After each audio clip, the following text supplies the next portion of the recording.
संविधान की भारत में किस तरह की परिस्थिति है, ये संविधान का ताकतवर है या उसे खत्म किया जा रहा है, आप इसे कैसे देखते हैं? पास्टर को गोबर खिलाया जा रहा है, मुसलमानों की लिंचिंग की जा रही है, चर्चेस गिराए जा रहे हैं।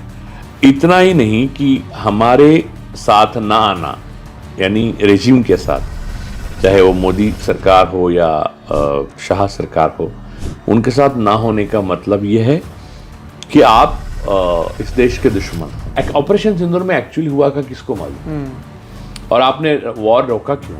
फिर ट्रंप और चाइना के मिनिस्टर के साथ पास से बयान आया जो हमने ये वॉर को रुकवाया, तो उसके ऊपर आप बयान क्यों नहीं दे पाए? तो फिर आप किस बात का सेलिब्रेशन कर रहे हो?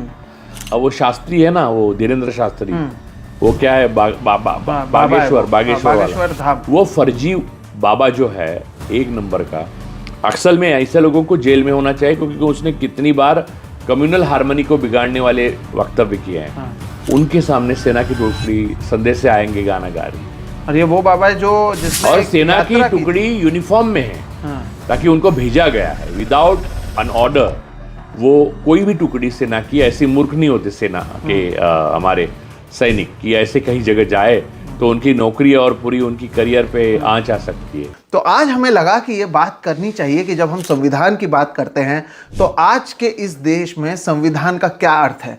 ये सवाल इसलिए उठता है क्योंकि सोनम वांगचुक जैसे जो साइंटिस्ट हैं वो जेल में जाते हैं, और जो रेप अक्यूज्ड हैं या फिर ऐसे लोग जो कॉन्विक्ट्स भी हो चुके हैं, उन्हें बार बार पैरोल पे पैरोल मिलते हैं या उन्हें बेल मिल जाता है। हमारे देश में संविधान का क्या अर्थ है और आज के इस तारीख में संविधान की कितनी ज़रूरत है, ऐसे कई मुद्दे हैं जिस पर बातचीत की ज़रूरत है। इसके साथ ही साथ क्या हमारे देश में आंदोलन खत्म हो चुके हैं, ये सभी बातें आज के दिन करनी बहुत ज़रूरी है। और इसलिए आज हमारे साथ एक बहुत ही खास मेहमान जुड़ रहे हैं, राजू परुलेकर साहब हमारे साथ जुड़े हैं। नमस्कार सर, आपका एक बार फिर से बहुत बहुत स्वागत है। जिस तरह से मैं शुरुआत में कह रहा था, पहले तो आपको भी गणतंत्र दिवस की ढेरों शुभकामनाएं। आपको भी शुभकामनाएं, और हमारे दर्शकों को भी मेरी तरफ से गणतंत्र दिवस की शुभकामनाएं। सर, ये जो दिन है ये बहुत महत्वपूर्ण रहता है। दिन भर हम देख रहे हैं कई जगहों पर संविधान को लेकर बातचीत हुई, वंदे मातरम को लेकर बातचीत हुई, कई बातचीत हुई है जिस पर आज हम चर्चा करेंगे।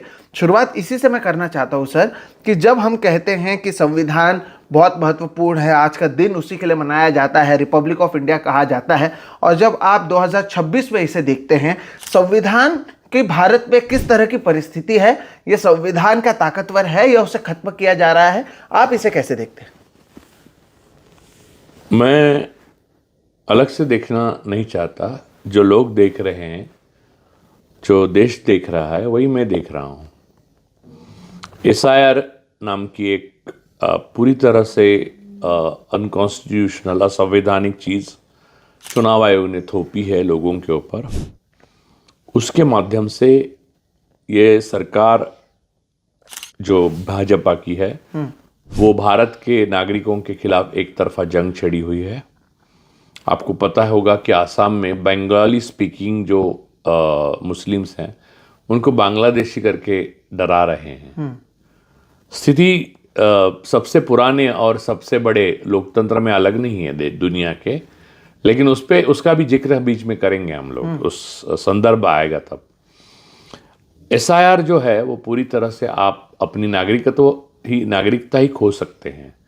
उसमें अमर्त्य सेन हो आप, चाहे नेवी के एडमिरल हो मांझी, और चाहे आप सुभाष चंद्र बोस के पोते हो, आपको SIR की नोटिस आ जाती है, जो अब आपको आइडेंटिफिकेशन किया जा रहा है चुनाव के लिए। सिस्टमैटिक आइडेंटिफिकेशन, ये सिस्टमैटिकली लोगों को चुनाव की प्रक्रिया से बाहर किया जा रहा है, जो राजनैतिक दृष्टि से प्रोएक्टिव है और मोदी रेजिम के खिलाफ है, उनके तानाशाही के खिलाफ है।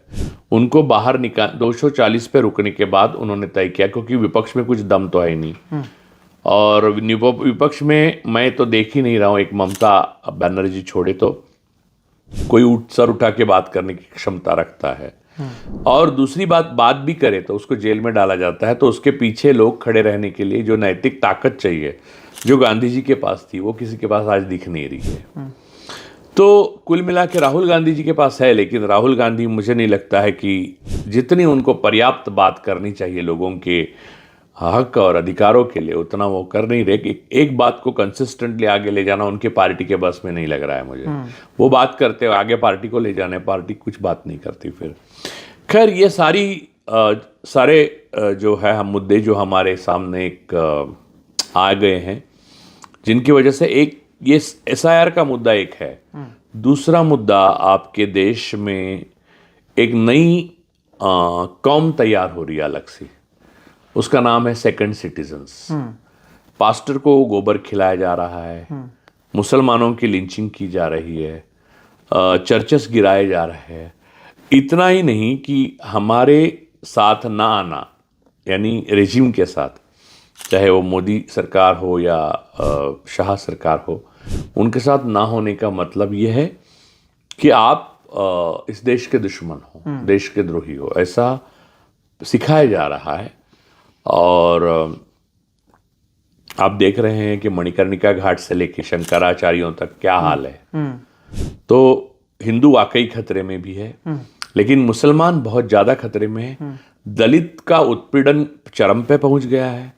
ईसाइयों के लिए ये धरती, एक जमाने में हम देखते थे कि फिल्मों में एक ईसाई कैरेक्टर डाल देते थे, इतनी छोटी वो लोक संख्या होने के बाद भी ईसाई, क्योंकि उनका होना एक जरूरी था। हमारी पुरानी फिल्में हैं, उनमें देखिए जो नेहरू के काल में या उसके बाद में भी 70 सालों में जो भी बनी, उसमें एक ईसाई कैरेक्टर होता था जानबूझ के, लेकिन वो लगता नहीं था आपको। पारसी कैरेक्टर हुआ करता था, आपको हर मुस्लिम तो चाचा होते ही थे कहीं ना कहीं। तो ये सारी चीजें जो हमारी जो गंगा जमीनी तहजीब है हमने खो दी है, हमारी सरकार ने हमसे छीन ली है, छीन रही है अभी भी। और ऐसी स्थिति में अगर आप उनके खिलाफ बोलते हो तो आपको वोटिंग के लिए नहीं दिया जाएगा। आप भारतीय हो, विदेश में बसे हो, NRI हो, तो डॉक्टर संग्राम पाटिल जी का हालत देखिए आपने। चूंकि वो ब्रिटिश है, आप ब्रिटिश पासपोर्ट उनके पास है, इसलिए आप ये नहीं कह सकते आप ब्रिटिश नागरिक हो तो भारत की राजनीति में मत बोलिए। क्योंकि एलन ह्यूम से लेके यानी बेजेंट से लेके सारे लोगों ने आपके स्वतंत्रता आंदोलन में भाग लिया ही था। सही बात है। बता दूं जिन लोगों को शायद जो महाराष्ट्र से नहीं हो, डॉक्टर संग्राम पाटिल एक UK सिटीजन है, महाराष्ट्र से वो आते हैं, लेकिन अब UK के वो नागरिक हैं और लगातार एक तरीके से क्रिटिक रहे हैं ये सरकार की। तो जब वो पहले भारत आए इस बार, तो पहले तो उन्हें रोक दिया गया एयरपोर्ट पर, जब पता चला कि वो UK के सिटीजन है, उन पर कार्रवाई नहीं की जा सकती, लेकिन है। LOC लगाई गई उन पर, और जब वो वापस भी जा रहे थे तब भी उन्हें जाने नहीं दिया गया, जिसके बाद वो अब इस पूरे मामले में कहीं ना कहीं एक लीगल वे निकाल रहे हैं। तो जरूरी नहीं कि अगर आप भारतीय नागरिक हो तभी आपके ऊपर ये लोग काम करेंगे। नहीं, और दूसरी बात है, लीगल की बात आपने कही अच्छी की। जुडिशरी के बारे में आप तो जानते ही हैं, जुडिशरी एक ऐसा स्तंभ है जिस पर हम भरोसा रखते थे। हम किसी भी बात को बोलते थे कि चलो हम लोग कोर्ट में देख लेंगे। उनको इस बात से संतुष्ट नहीं हुए माय लॉर्ड, मुझे लगता है। तो उन्हें जो सत्ता पक्ष है उनके तुष्टिकरण में लगना ज़्यादा अच्छा लगा कि लोगों का भरोसा और सत्ता पक्ष का तुष्टिकरण में उन्होंने सत्ता पक्ष का तुष्टिकरण अच्छा समझा। आप देखिए ना, महाराष्ट्र में चुनाव चिन्ह के लिए उद्धव ठाकरे झगड़ रहे हैं, अभी भी उनका कोई कुछ नहीं। तो जो सत्ता पक्ष को चाहिए वही होगा। आपने क्रोनीज के लिए जितने सारे जो जजमेंट्स दिए गए वो आप पढ़ेंगे, 9000 पन्ने हैं वो, तो आपको पता चल जाएगा कि जुडिशरी के क्या हालत है।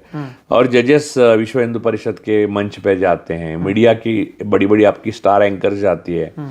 इनको बूटलीगिंग और सनातन में फर्क मालूम नहीं है अभी तक। खैर वो सारी चीजें तो हो ही रही है एक तरफ, और दूसरा मैंने तो भयानक चीज आज देखी 26 जनवरी से पहले। अब वो शास्त्री है ना, वो धीरेन्द्र शास्त्री, वो क्या है बागेश्वर धाम, वो फर्जी बाबा जो है एक नंबर का।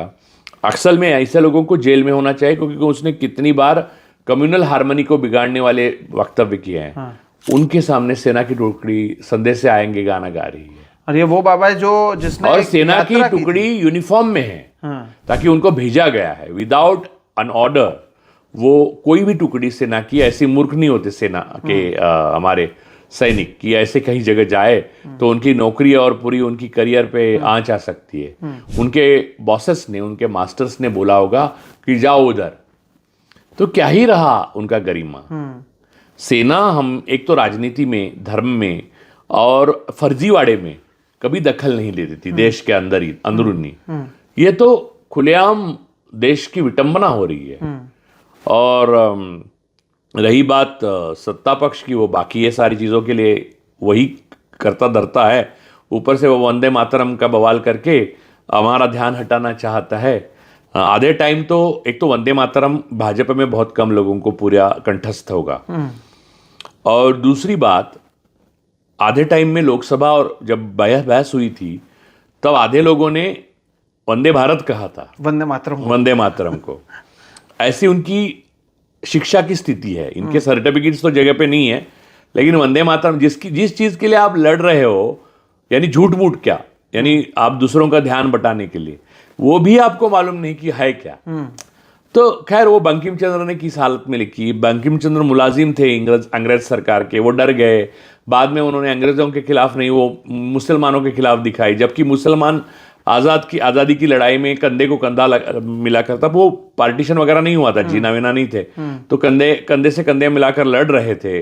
उस टाइम में आनंद मठ में मुसलमानों के खिलाफ दिखाना ये गलत था। इसलिए वो 2 पैरा खुद रविंद्रनाथ टैगोर ने, वो उसका मैंने ऑडियो डाला है कई बार ट्विटर पे, रविंद्रनाथ टैगोर ने कांग्रेस के सम्मेलन में गाया है वो 2 पैरा वो हटाकर। फिर भी वो बंकिम चंद्र की वो जो पूरी आनंद मठ है और उसमें जो वंदे मातरम है, उसको बहुत सारी चीज़ें हैं और बहुत अलग परिप्रेक्ष्य में हमको उसका आकलन करना चाहिए।